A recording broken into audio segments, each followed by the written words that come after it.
Welcome to the in front of me nothing phone, and I'll show you how to create home screen folders on this device. So first just hold for a while the application and then drag this app to another one.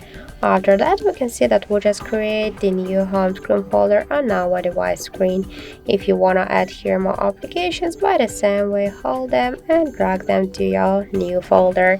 If you want to rename the folder, just click once on the name and enter the new one. For example, let's use the apps, tap to OK to the home button, and now we can see that we just successfully renamed our folder. If you want to resize the folder, you should hold it for a while. We can also rename it by the same way.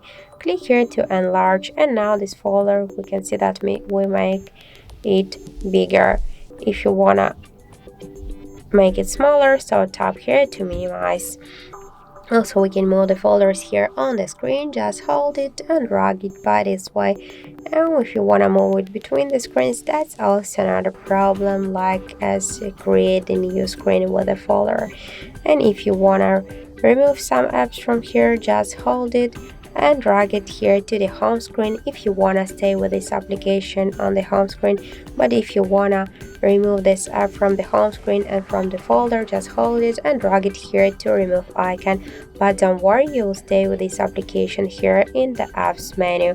Also, you can remove or delete this folder with your apps from the home screen by this way. Just hold it and drag it with the applications together to remove icon. But don't worry, you will stay also with these apps here. So that's it. Thank you for watching, and if you found this video helpful, don't forget to leave a like, comment and to subscribe our channel.